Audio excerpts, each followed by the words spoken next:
Earlier, Kimmer talked about it. He's really high on the Phillies offense today in particular, but curious your thoughts on the Padres if they can start off the second half of the season strong and if there is a player prop in this one that you like as well.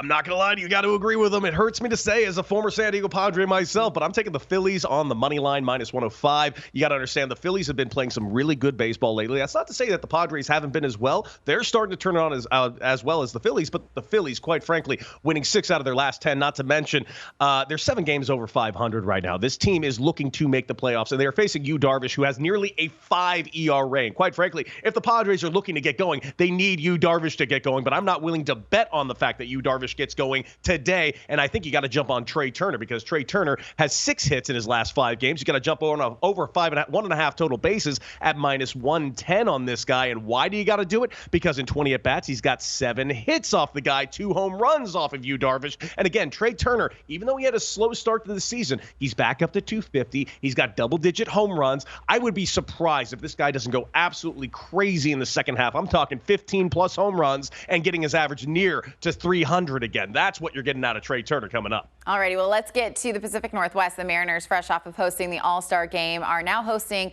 the Tigers. What do you think is going to happen here in Game 1 of this series, and is there a player prop in this one you like as well?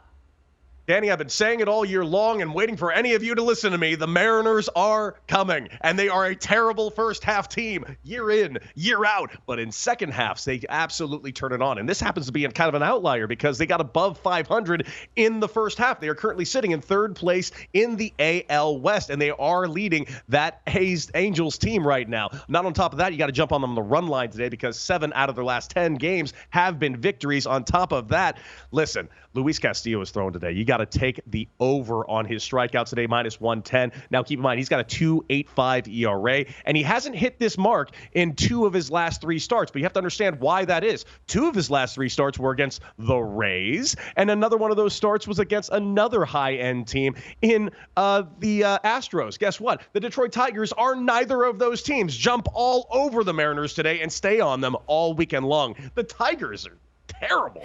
Well, speaking of the Astros, they play a pivotal series against the Angels. Ohtani is on the bump for this one. How do you see Game 1 going, and is there a player prop in this one as well that we can tail you on?